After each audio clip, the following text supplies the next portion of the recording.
오늘 사도행전 9장 26절 말씀입니다.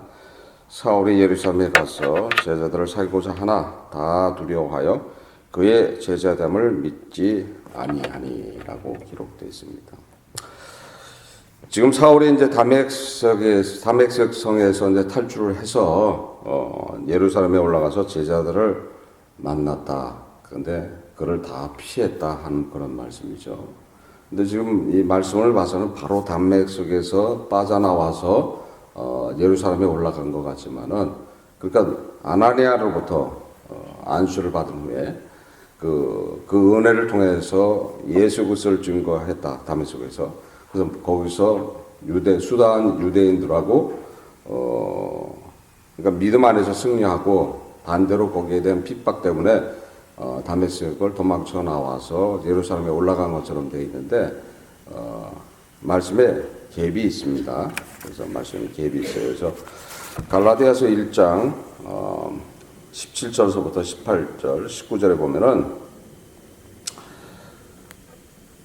또 나보다 먼저 사도된 자들을 만나려고 예루살렘으로 가지 아니하고 오직 아라비아로 갔다가 다시 다메섹으로 돌아가노라. 그러니까 바로 예루살렘에 올라간 게 아니에요. 그죠? 일단 3년이란 세월을 광야에 가서 주님으로부터 훈련받고 또 다시 다메섹으로 돌아왔다는 거예요. 그 다시 다메섹에 돌아왔다가 그 다음에 예루살렘에 올라갔다. 그러니까 다메섹에서 그러니까 3년이라는 훈련을 통해서 이제 완전하게 그리스도를 전하는 그런 주님의 사도로서 역을 다 했음을 볼 수 있죠. 그래서 그 성에 있는 유대인들이 그를 죽이고자 하는 일이 벌어졌다 하는 것은 그만큼 뭐를 전한 거예요? 예수 그리스도를 전했다. 예수 그리스도를 전했다. 그래서 그 전함의 은혜가 그 다메섹 속에 넘치는 그런 일이 벌어졌을 때, 유대인들은 지금 그리스도를 믿는 사람들을 어떻게 생각하고 있었어요? 이단이다 생각했던 거예요. 그들한테는 지금 삼일체, 그러니까 세 분의 하나님, 삼일체 하나님에 대해서는 인정하지 못하는 거예요. 그러니까 성부와 성령은 있으되 성자는 있지 않는. 그러니까 성자가 있다 하면서 그 성자에 대해서 믿어라 이렇게 얘기하는 것은 그 유대인들한테는 이단 중에 괴수가 되어버리는 거예요. 그러니까 당연히 그것을 앞장서던 사울을 죽이고자 했던 거죠. 그래서 다메섹 성에서 이제 탈출해 나와서 예루살렘에 올라가서 지금 누구를 만나려고 그랬던 거예요? 제자들을 사귀고자 하다.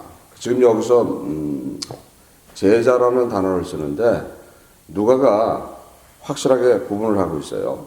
사도와 제자를. 그래서 사도와 제자를 확실히 구분하고 있는데, 사도를 얘기할 때는 이제 예수님의 12사도를 얘기하고 있는 것이고, 제자로 얘기할 때는 예수 그리스도를 믿는 성도들을 이야기하고 있는 거예요. 그래서 지금 예수 그리스도를 믿는 성도들을 만나고자 했는데도 불구하고 그들 역시도 그를 만나지 않았다는 거죠. 당연한 거죠. 당연한 거예요. 사울이 누구였어요? 사울이 스데반 집사를 죽인 자란 말이죠. 스데반 집사를 죽일 때 자기가 직접 명령을 함으로써 죽였던, 그러니까 그리스도인들을 아주 극악하게 잡아 죽이던 그 사울에 대해서는 예루살렘에서는 다 알고 있는 일이란 말이에요. 또한 다메섹에서 지금 사울이 지금 은혜를 받고 변화가 된 거에 대해서는 지금 예루살렘에서는 알지 못하는 이야기란 말이에요. 누군가가 전했다 그래도 지금 예루살렘하고 다메섹하고는 그렇게 가까운 거리가 아니란 말이죠.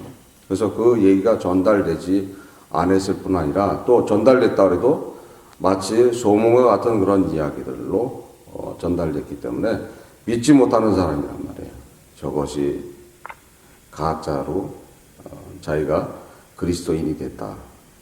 그래서 우리가 보이는 곳을 알아서 아주 그냥 일망타진을 하려고 저러는구나. 당연히 피할 수밖에 없는 거예요. 우리가 그래서 항상 우리 믿음 안에서도 중요한 것들이 있습니다.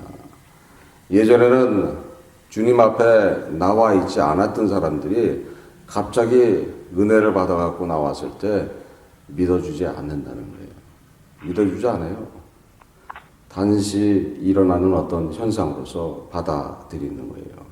그래서 은혜를 받고서 주 앞에 나올 때 핍박이 엄청나게 있는 거예요. 그래서 그 핍박을 이겨내고 승리해야 되는데 그 핍박 자체가 나한테 왔을 때는 감당 못하는 그런 일들이 있다는 거예요.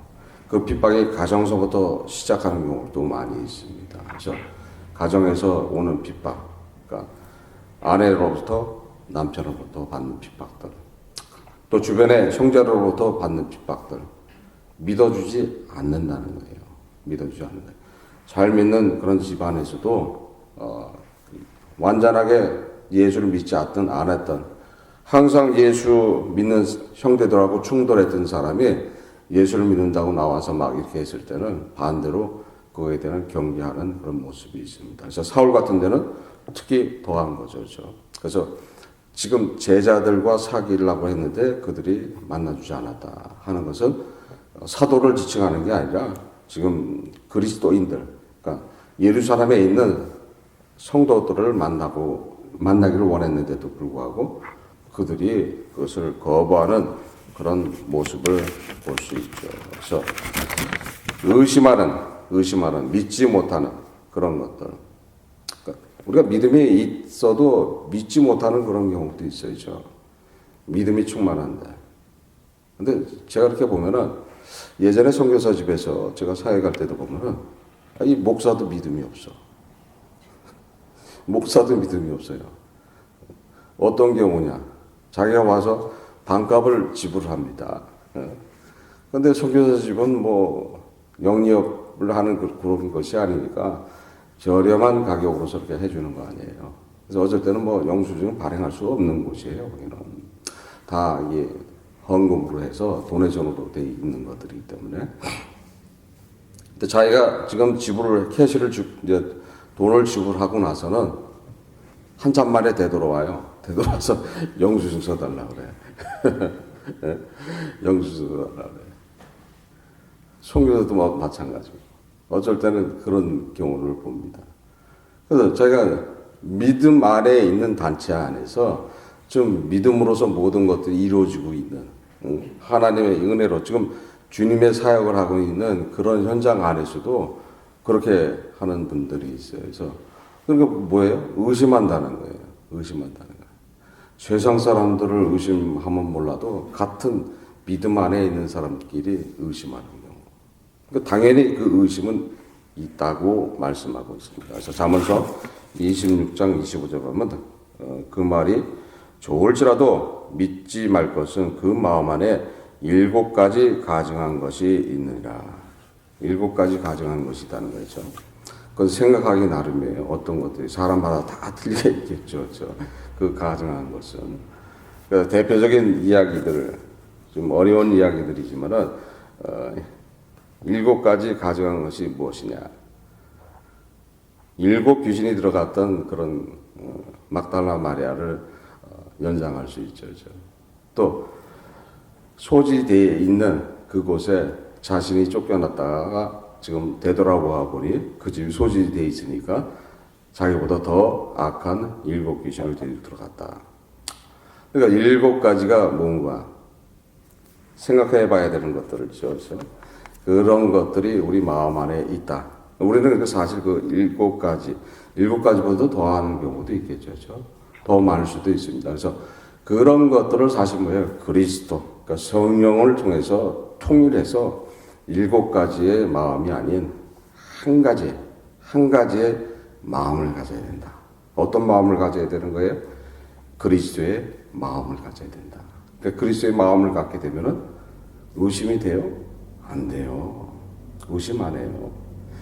그리스도의 마음이 없기 때문에 의심하는 거예요. 예수 그리스도께서는 자신 앞에서 극악한 그런 저주를 하던 자기의 사랑하는 제자를 위해서 자신의 생명을 놓고 하나님의 말씀대로 순종했던 그분이라는 거예요. 그러니까 그 마음 안에는 아무도 의심치 않는다는 거예요. 지금 앞에서 그러고 있는 모습을 봐도 그 역시 용서하고 안아주는 그런 예수 그리스도의 그 마음, 그 사랑이 우리한테 있다면은 절대 누구를 의심하거나 믿지 못하는 그런 일들을 하지 않는다는 거예요. 그래서 로마서 14장 23절에 보면은 믿음으로 쫓지 아니하는 모든 것이 죄니라라고 기록되어 있습니다. 야고보서 1장 6절에 보면 오직 믿음으로 구하고 조금도 의심하지 말라 이렇게 기록되어 있습니다. 그러니까 당연히 내 마음 안에 성령이 좌정하고 있다. 그리스도의 마음이 있다 하면은 의심치 않는다는 거예요.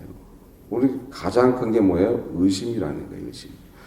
지금 사울이 예루살렘에 가서 그 성도들을 만나기를 원했지만 그들이 당연히 의심할 수밖에 없는 거예요. 그 사람은 뭐예요? 그 성도들을 잡아 죽이던 사람이었던 거예요. 그러니까 당연히 의심하는 거예요. 근데 누군가가 와서 얘기해서 저 사람 은혜 받고 변했어. 의심하지 마라. 근데 확실히 보증되는 그런 일이 있다면 받아들인다. 그래서 그 일을 누가 하는 거예요? 바나바가 해서 그들로 하여금 합해지는 그런 일들을 합니다. 그래서 근데 그 모든 것들을 보면은 또 이런 것들이 있습니다. 내가 지금 변해져 있어. 그러면 내가 의심돼 있던 그런 모든 것들을 누군가가 또 나타나서 그것이 아니다고 해 준다는 거예요. 그 전체적인 것을 보면은 성령의 역사가 일어나는을 볼 수 있습니다. 그래서 성령의 역사는 뭐예요? 같은 믿음 안에서 이루어진다는 거예요. 그러니까 당연히 한 마음을 갖고 있으면은 지금 이 자리에 있는 분들이 다 성령이 한 마음을 가지고 있다. 성령이 함께하고 있다. 그리스도의 마음을 품고 있다 하면 생각이 틀려야 같아요.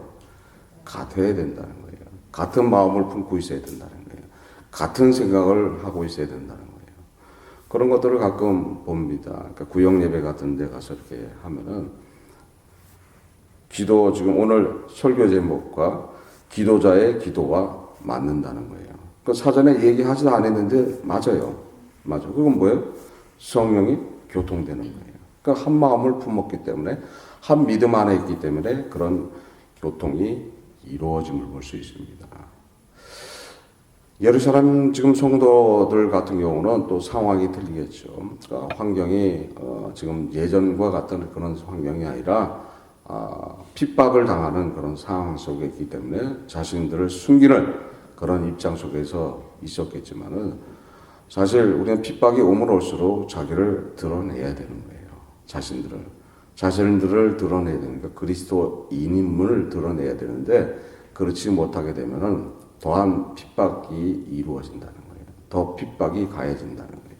그래서 당당하게 죽으면 죽이라 하면서 자신을 드러낼 수 있는. 그러면 그 후에 모든 것들은 누가 다 해주시는 거예요? 성령이 해주신다는 거예요. 성령이.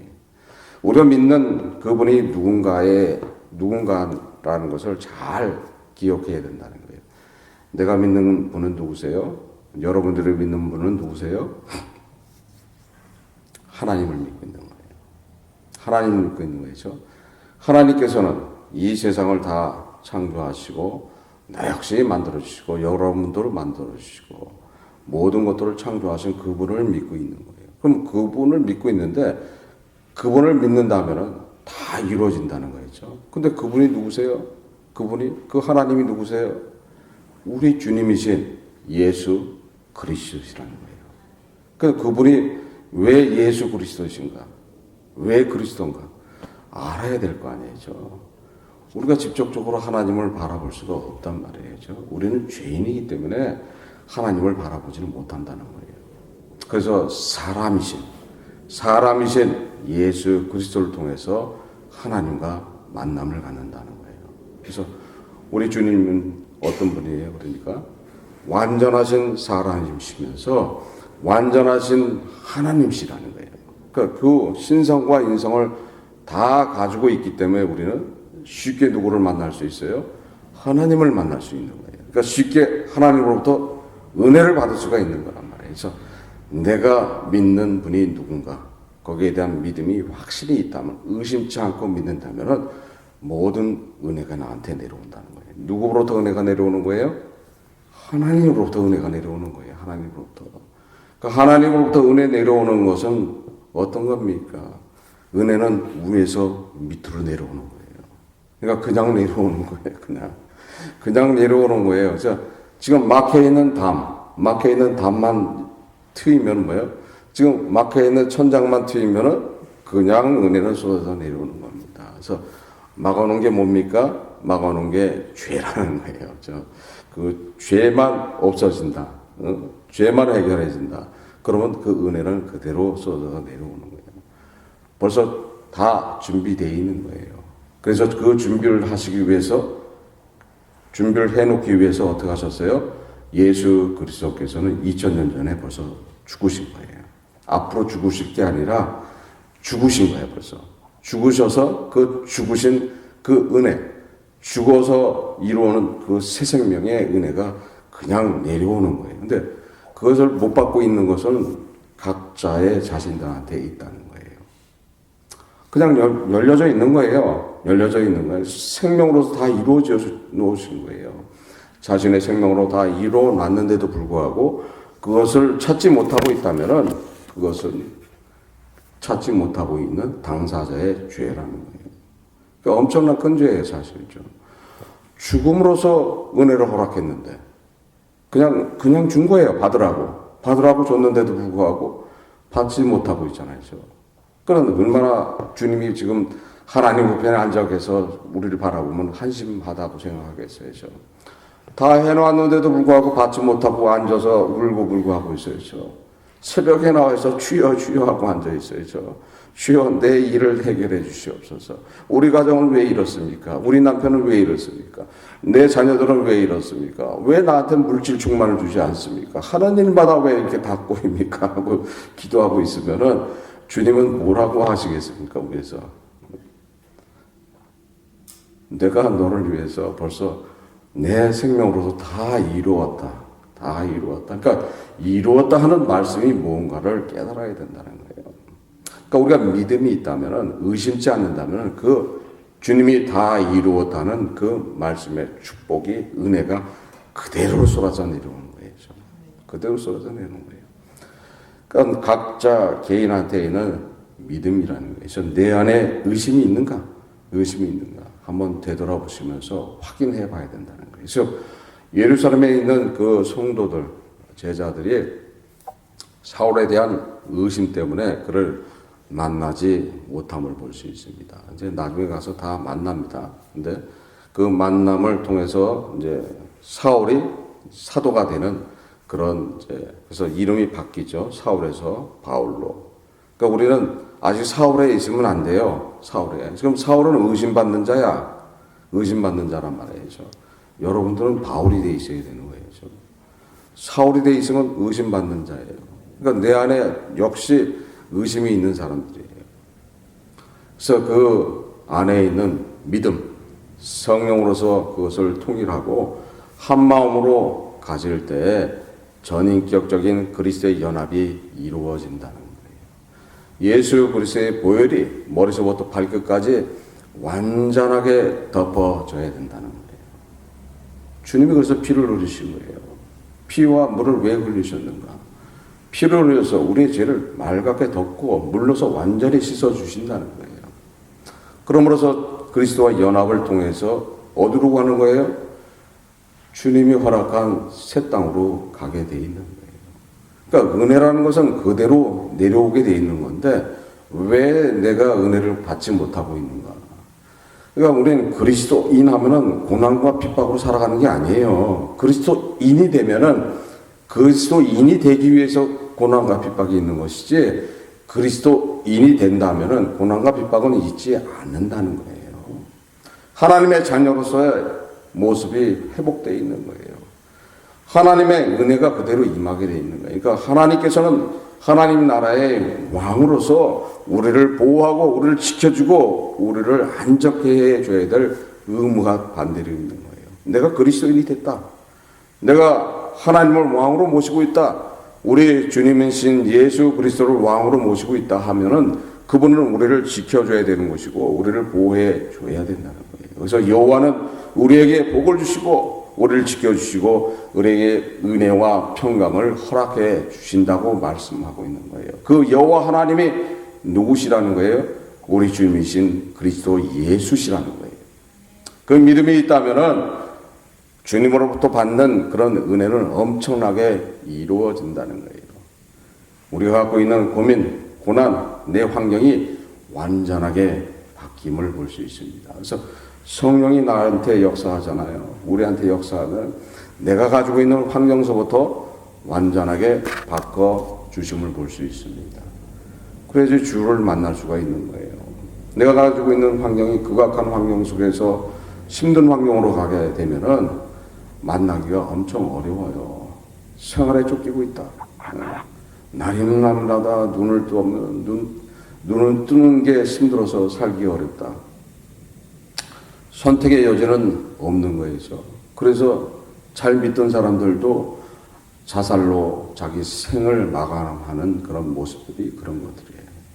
그래서 우리는 주와 동행하는 것이 무엇인가? 하나님의 은혜를 받는 것이 무엇인가? 예수 그리스도가 누구신가? 예수 그리스도께서 그리스도가 되시기 위해서 하신 일이 무엇인가? 우리의 그리스도는, 우리의 메시아는 우리를 위해서 자신의 생명을 허락하신 분이라는 거예요. 자신을 희생해서 그리스도가 되셨다는 거예요. 자신을 희생해서 하나님이 우리의 하나님이 되셨다는 거예요. 우리의 왕이 되셨다는 거예요. 그것이 기본적으로 깔고 있는 그런 믿음이 되어야 되는 거예요. 그래서 그리스도인들은 어떤 핍박이 오더라도 거기에 대한 저항하거나 대항하는 게 아니에요. 주님의 뜻이라면 그냥 받아들이는 거예요. 그래서 순교도 할 수 있는 거예요. 그러니까 순교자들이 기쁨을 가지고서 가는 거예요. 덜덜 떨어가면서 살려주세요, 살려주세요 이러면서 죽는 게 아니고 기쁨을 가지고 이 순간 나는 이 순간 이 생을 마감하면 우리 주님이신 예수 그리스도를 만난다.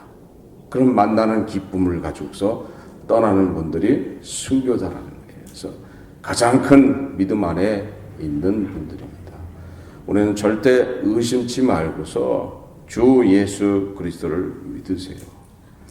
주 예수 그리스도는 하나님의 아들이심과 그가 우리의 그리스도이시라는 것을 믿을 때 하나님으로부터 은혜가 임하신다는 거예요.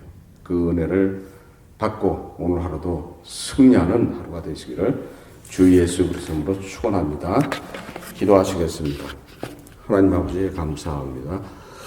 성령께서 이 시간 함께하여 주시옵소서. 저희들 항상 믿음 안에 거할 수 있도록 인도하여 주시옵고 주와 동행하는데 부족함이 없도록 인도하여 주시옵소서. 지금 동행하고 계신 예수님을 만날 수 있도록 성령께서 인도하여